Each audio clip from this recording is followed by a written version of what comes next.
Hello, Steve Legg, Financial Planning for Life. Just another little podcast, this time about professionalism.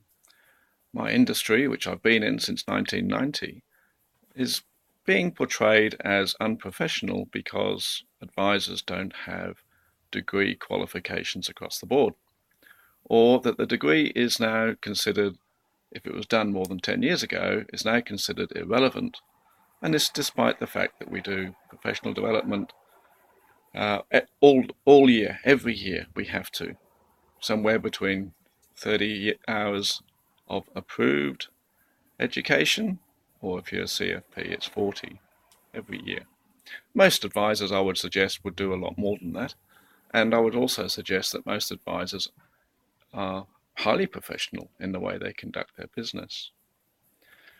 The argument goes that if you haven't got a degree, you're not professional. That you're probably not ethical either, because you haven't done a course in ethics. I have an issue with that. Ethics is usually a product of your environment, so your upbringing, your schooling, all the interactions that you have seen and heard, and in the treatment of you by others, has shaped your ethics. Some you will have a very strong ethic because of their religion. All of that's fine. But where in that piece is a qualification? There isn't. And if we look at the legal profession, for example, degree qualified, takes a lot of money and a lot of effort to get a law degree. How professional are they really? I know for a fact that some firms charging hourly rate will not record accurately.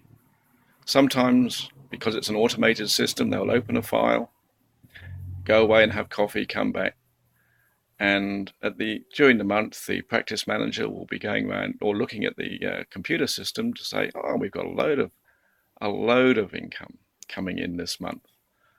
And when they go to the relevant solicitor, they find that they haven't managed the system very well. That file was left open for an hour and a half, but they only did about 20 minutes work on, so can't really charge that. So they make something up. That isn't ethical behavior. Not in my book. The client is not being charged actually what work on the time that the work was done on his file. He's being charged, she is being charged an arbitrary figure based on an estimate. And yet we are told that lawyers are professionals because they have a degree. Then go on further. Partners in law firms are judged very much on the billable hours. So when they are personally short for the month, again, go to the junior lawyer. What have you been working on this month?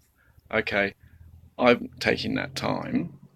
And so the partner records the junior lawyer's time as their own for internal purposes. And the junior lawyer is then criticized by other partners for not generating any income for the month, or less than they actually did. How is that ethical? It's certainly not honest. I don't think it's ethical. And did a degree make any difference in that? I think you can make up your own mind. Professionalism is all about your own personal attitude and your behavior, and is driven largely by your character. A dishonest person can have a number of degrees, professor of whatever. It doesn't change their attitude towards their client, doesn't change their ethics. And even doing a paper, an exam on ethics, doesn't change behavior. It takes an attitude, a thought first, then the attitude and action to actually change. And most people are not going to change their ethics. They're not going to change their behavior. We know that from people going into prison. You'd think that once you've been in prison once, you wouldn't want to go there again. But we see it time and time again, that people go back again and again and again. So even draconian punishment, such as imprisonment, heavy fines and so on, doesn't change the behavior of a criminal. How on earth is having a degree going to change the ethics of an advisor who decides to rip off their clients, not behave in a honest and upright manner, lacking integrity on occasion. Might be a damn good salesman though. It won't. A degree will not weed out those people, and they can have huge knowledge too. It's not about lack of knowledge. It is purely a lack of integrity, of ethics. And that's what we're up against. How, as an industry, do we change that? How do we get that to a point where the advisors recognize that their behavior is wrong and they need to change? And I can tell you, unless they get caught by the powers that be, and even if they do, well, if they get caught and hopefully kicked out, maybe.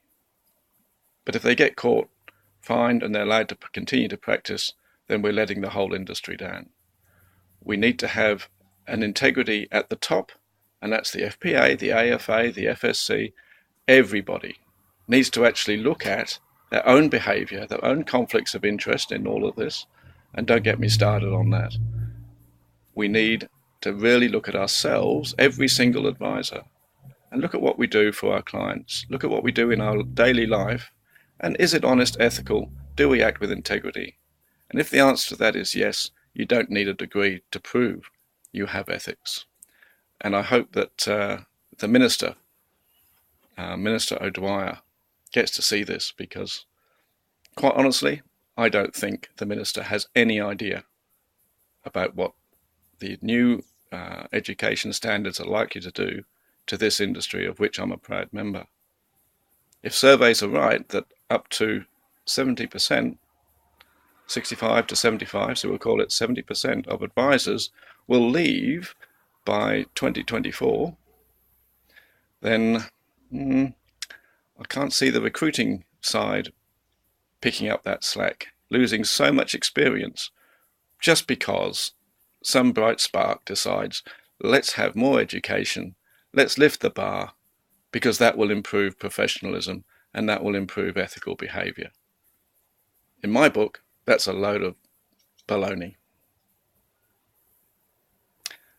Steve Legg, signing off from an industry insight and something that's very close to my heart.